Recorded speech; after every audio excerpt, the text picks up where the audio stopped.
Dusk pressed hard against the horizon, smearing blood-orange light across the vast plains of the Montana Territory. A wind moaned low, dragging grit across the cracked earth. Broken sagebrush bent like grieving widows, and not a bird dared sing. The land held its breath. From the distance, a lone figure moved like a phantom across the desolate stretch. A man, tall and gaunt, wrapped in a faded duster. His hat brim hung low, eyes shadowed, boots worn thin by miles of silence. Elias Wren had no destination. He hadn't for months. Not since the fire took his wife and child, stealing the breath from the only two people who had ever said his name like it meant something. The war before that had already hollowed him out, scouting for Union lines, watching boys bleed into mud. But it was the fire that burned deeper. Now, each step was a sentence served. He lived because he hadn't yet earned the right not to. The land here was unfamiliar, but it didn't need to be. All wild was the same, cold, merciless, and honest. Elias preferred it that way. He didn't have to lie to the trees or the wind. They expected nothing, and neither did he. He stopped when he saw the remnants of the wagon. It lay tilted on its side, a wheel shattered, its ribs broken like the bones of a dead beast. Splintered wood and torn canvas fluttered gently in the breeze, as if even the ruins shivered. Nearby, a quilt, worn thin, edges frayed, rose and fell just once in the wind, then no more. A pair of cracked boots stuck out from beneath the quilt. Still. Elias approached slowly, a practiced hand resting on the butt of his Colt out of habit more than need. The closer he came, the heavier the silence became. No birds, no crickets, no sound but the dry shuffle of his own boots over dirt. He knelt beside the body beneath the quilt. Woman, mid-30s perhaps, skin pale beneath a layer of dust. Her hands were curled toward her chest, clutching something he couldn't see. Her face was turned away from the sky. The quilt covered her gently, like someone had taken time to honor her before moving on. But there were no tracks leading away. That's when he heard it. A whisper, almost nothing. The softest rustle. Elias turned his head slowly, every muscle in his spine taut. Under the broken wagon, tucked deep into the shadows, were two small figures. They did not move. He lowered himself, the leather of his coat creaking faintly. As his eyes adjusted, he saw them. Two girls, one slightly older than the other, perhaps 8 and 6. Both crouched tight together, knees pulled up, faces obscured by dirty burlap sacks tied loosely around their heads. They were breathing, barely. Their hands gripped each other so tightly the knuckles showed white. Elias did not speak. Words were too heavy, too loud for a moment like this. Instead, he removed his hat slowly, placed it on the ground, and reached inside his coat.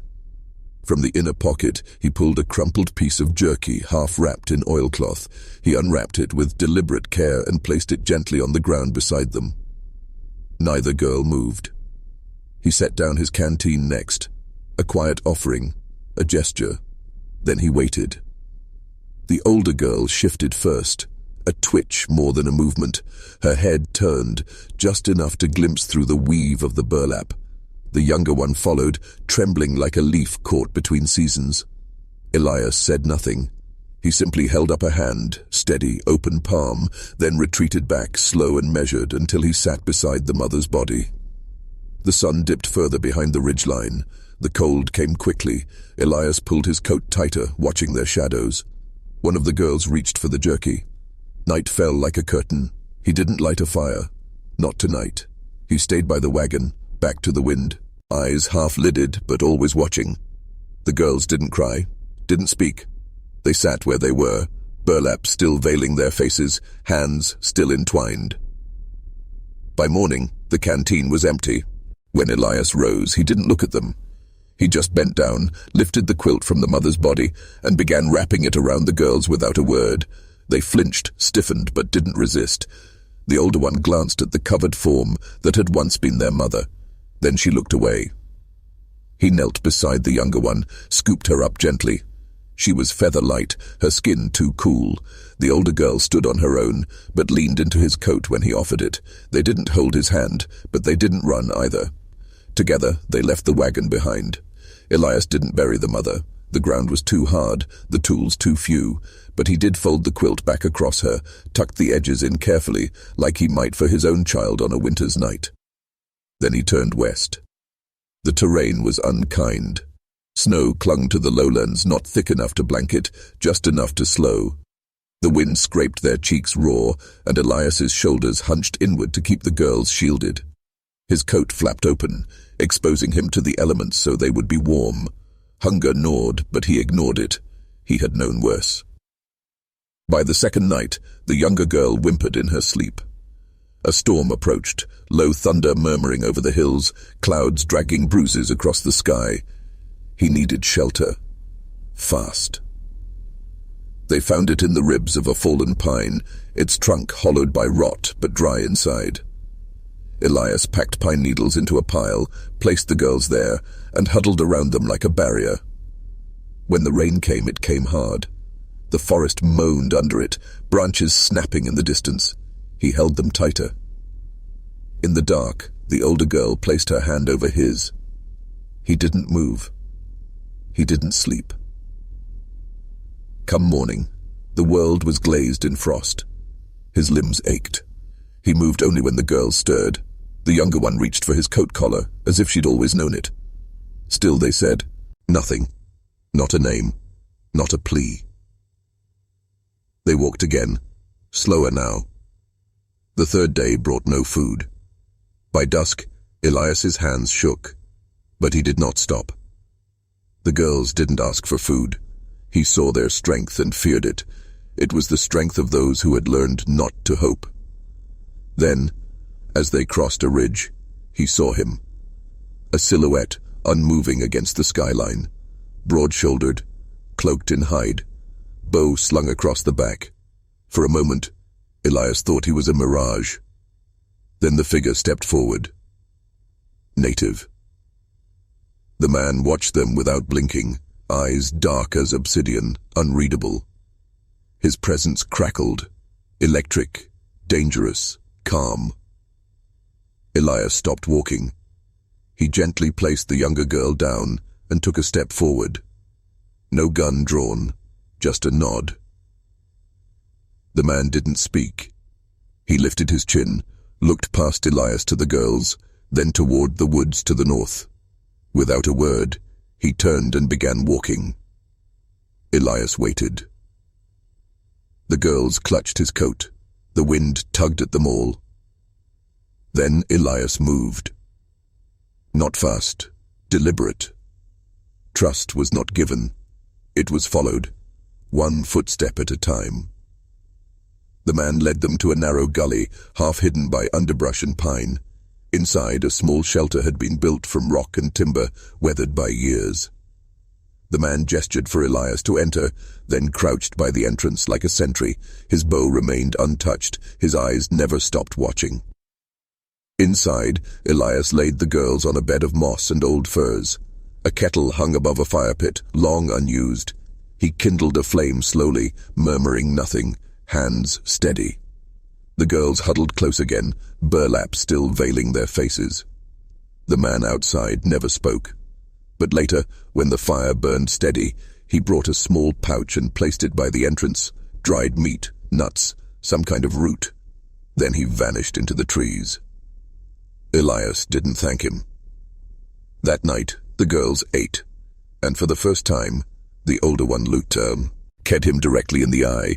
Her gaze was flat, but not vacant, testing, measuring. She did not yet trust him, but she no longer feared him either. Elias looked back with the tired steadiness of a man who had no lies to offer. In the flicker of the firelight, something passed between them. A thin thread of something not yet trust, not yet safety, but something. The wind outside calmed. The younger girl pressed her head into Elias's side and fell asleep. And for a long while, Elias sat there, staring at the flames, listening to the breath of two children not his own, wondering if salvation always arrived in silence.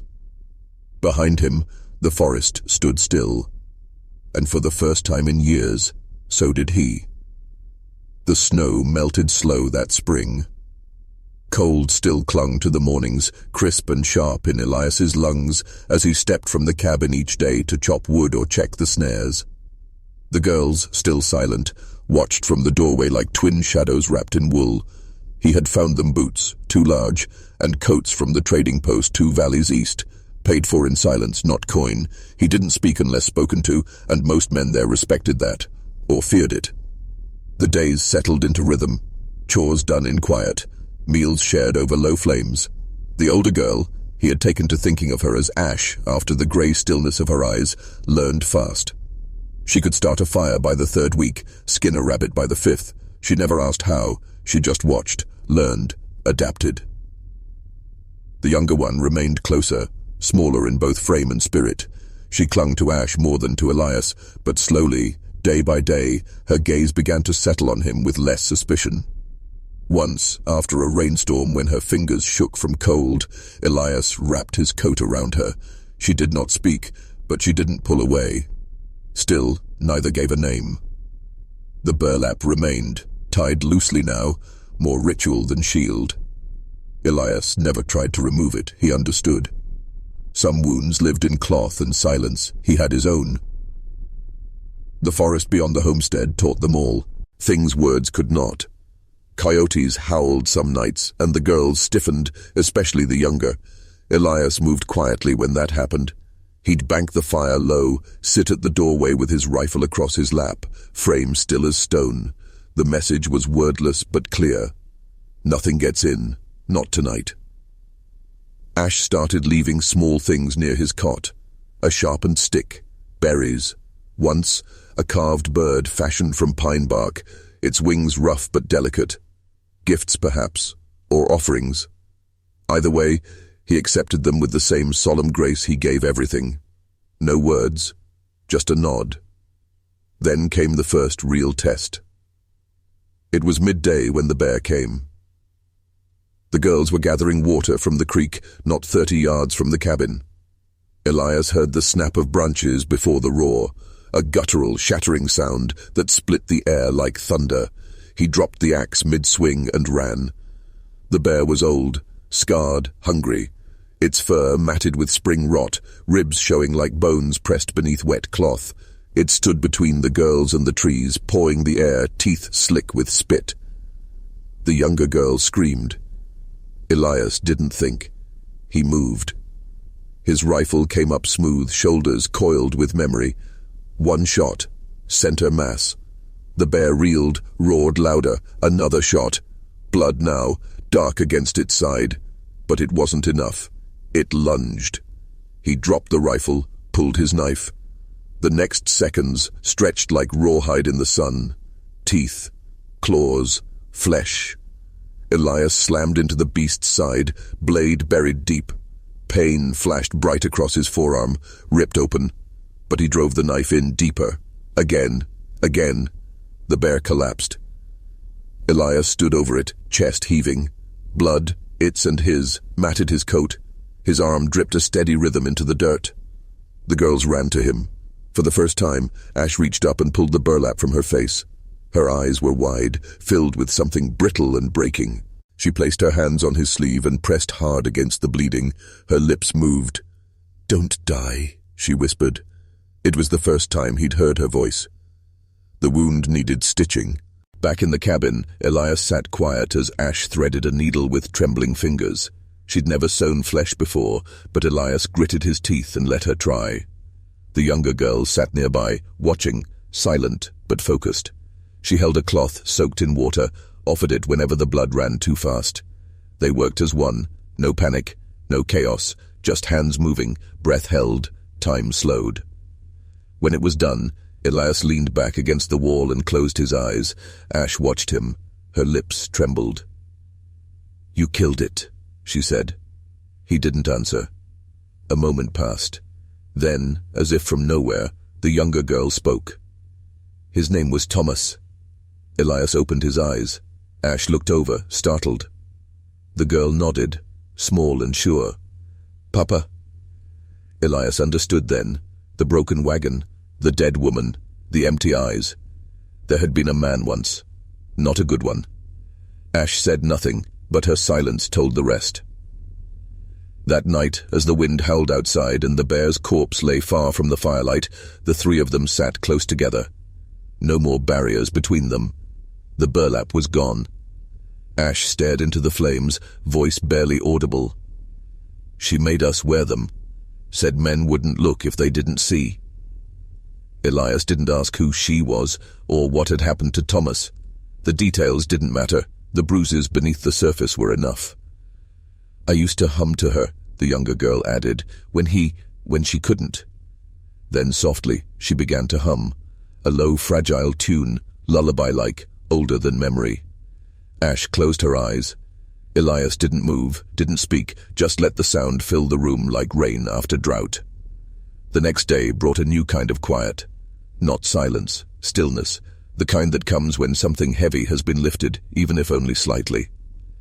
The girls began helping with more chores. Ash chopped kindling.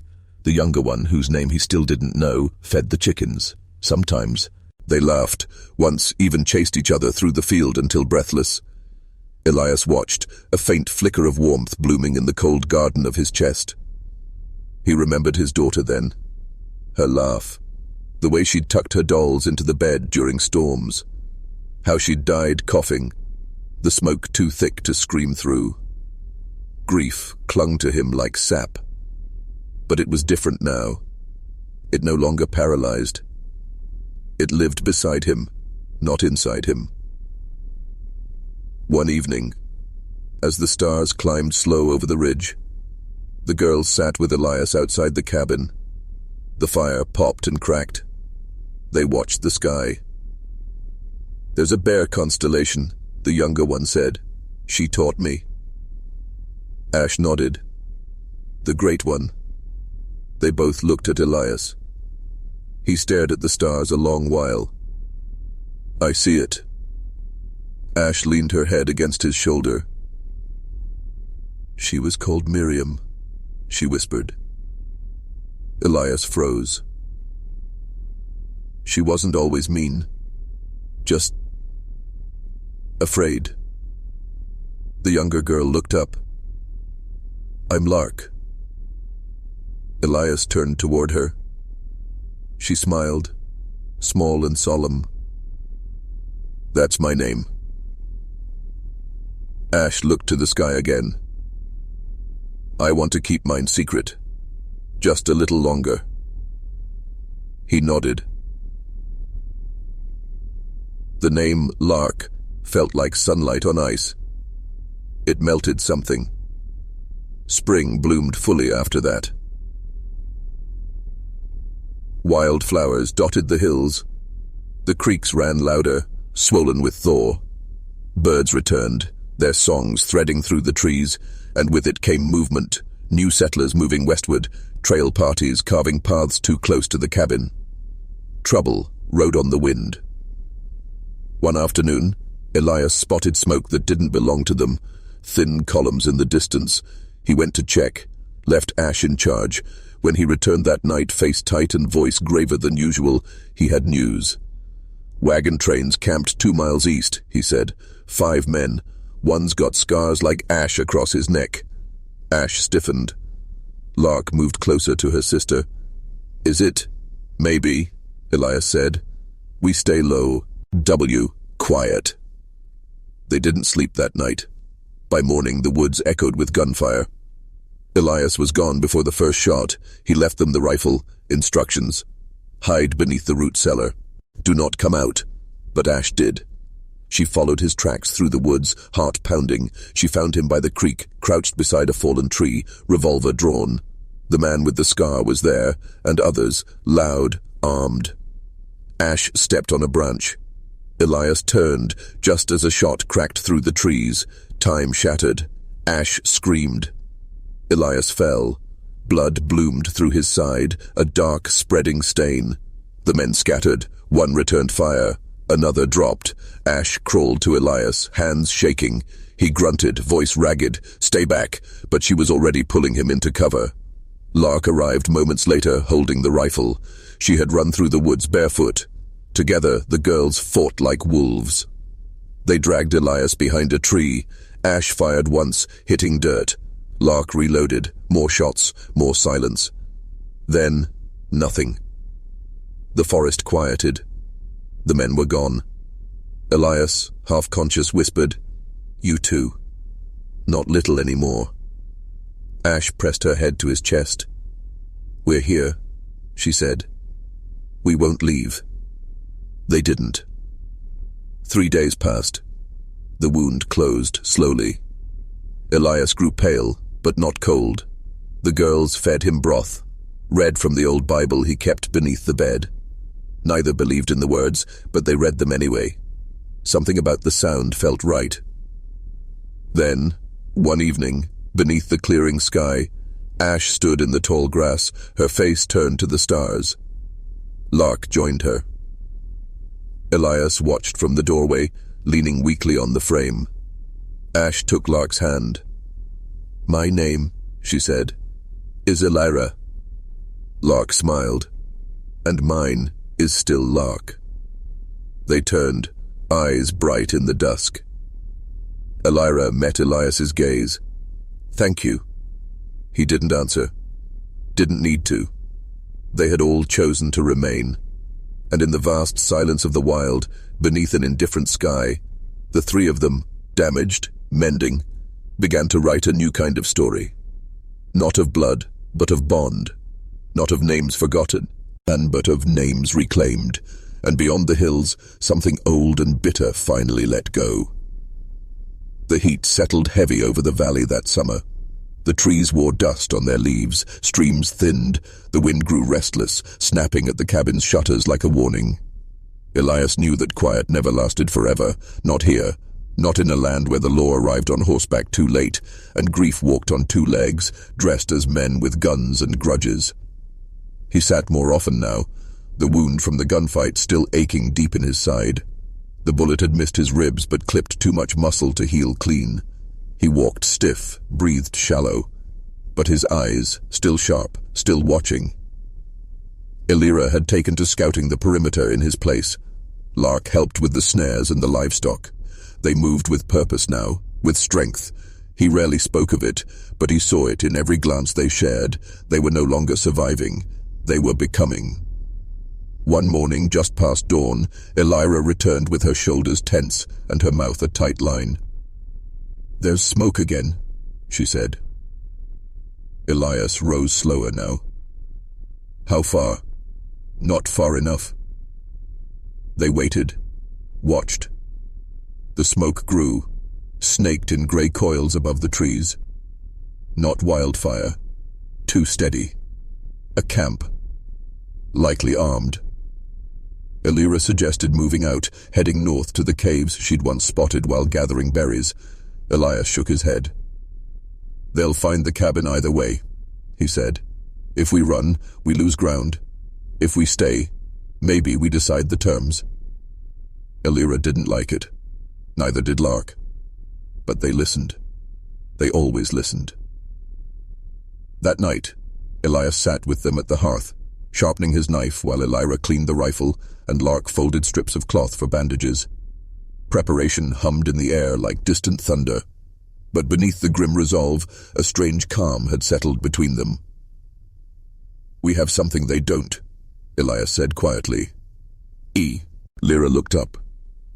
"What's that?" "Each other."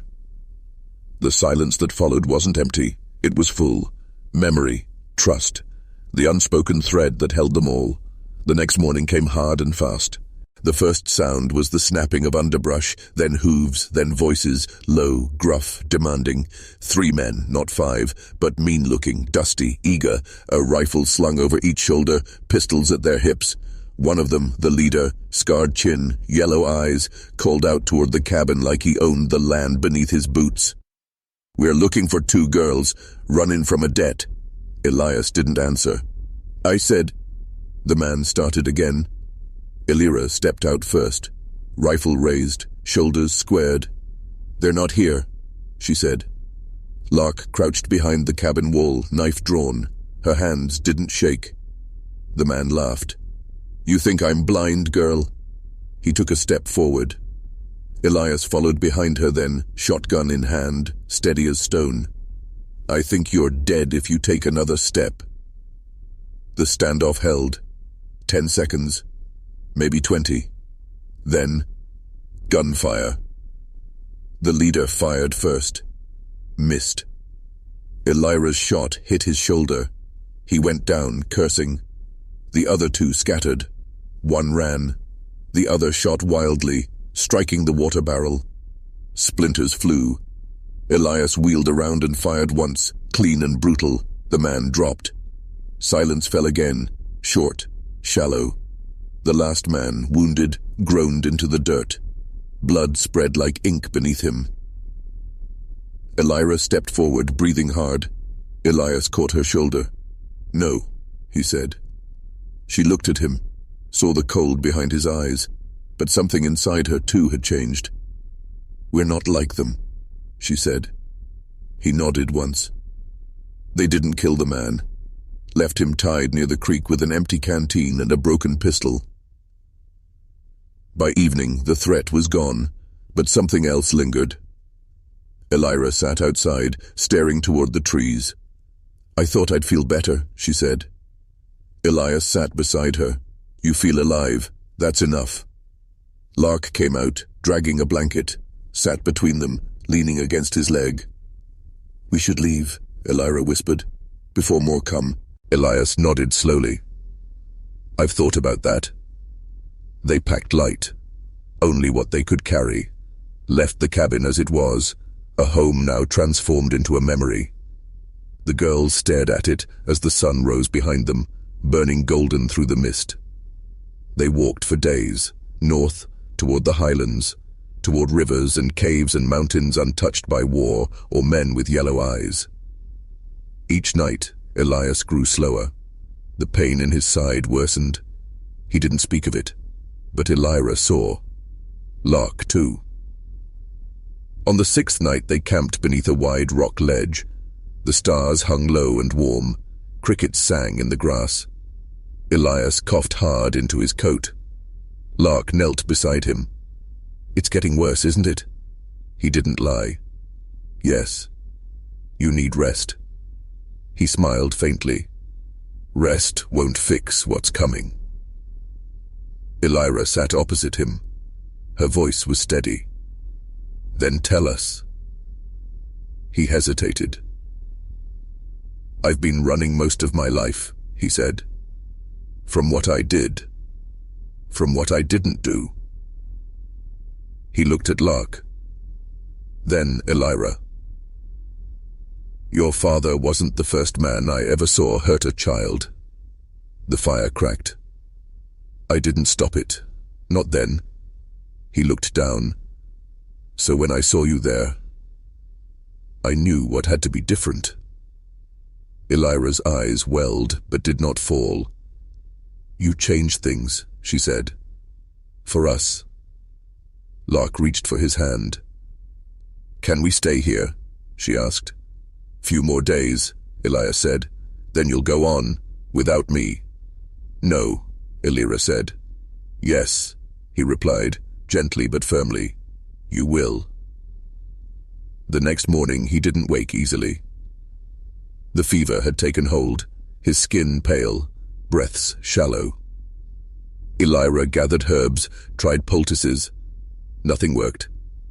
Lark sang softly by his side, the same tune she'd hummed in the cabin once, Miriam's song. That night, beneath a sky full of stars, Elias opened his eyes one last time. "You too?" He struggled. "Remember who you are." Elira leaned down. "We will." He smiled. Then he was gone. I buried him beneath a birch tree, marked the spot with stones and pine branches. No cross, no name, just a memory anchored in earth. For a long time, they didn't speak. Then, days later, as they stood on a ridge overlooking the valley, Lark reached for Elira's hand. "What now?" Elira didn't answer right away. She looked at the hills beyond, the endless green, the wide sky, the sound of wind moving through the trees like breath. "We walk," she said finally, "and we keep walking." Lark nodded. Together they moved forward, not away from Elias, but with him, in every step, in every decision made from compassion instead of fear. They came across a small settlement weeks later, a quiet place nestled near a river. Traders passed through, but not many stayed. There was work to be done, stables, gardens, teaching the children. Elira didn't give her real name at first, nor did Lark. But over time, as they planted roots, faces lifted toward them with trust, not suspicion. One evening, a woman in the settlement asked Elira about the carved bird she always wore on a cord around her neck. "My father made it," she said, her voice steady. The woman smiled. "You speak of him fondly." "I do." And in that moment, her past did not disappear. It softened, became part of the person she had become. Not broken, not hidden, whole. Months passed. The seasons shifted. Lark learned to read, to write. Elira helped build a schoolhouse. At night, they'd sit beneath the stars, tracing constellations Elias once showed them. The bear, the hunter, the wandering sisters. One autumn evening, a rider passed through the settlement. He carried news of violence farther west, raids, fires, missing children. Elira listened, eyes narrowing. Lark watched her sister, then took her hand. "You thinking of going?" Elira hesitated. "There are others out there, like we were." Lark nodded. "I'll go with you." The next morning, they packed light. Only what they could carry. And when the settlers asked where they were headed, Elira simply said, "Toward the fire." They rode out beneath a red morning sky, not as victims, but as names reclaimed. As daughters of the wilderness, forged by grief and gentled by kindness. As the legacy of a man who asked for nothing, gave everything and remained, steady, silent, unseen. Their story was not over. It had only just begun. If this story moved you, if you felt something stir in your chest or saw pieces of yourself in these characters, don't let it end here. Like, comment, share your thoughts below. Let their voices echo a little longer. And if you haven't yet, subscribe to hear more stories of survival, trust, and quiet courage on the frontier. Because sometimes, the strongest stories are the ones told in whispers,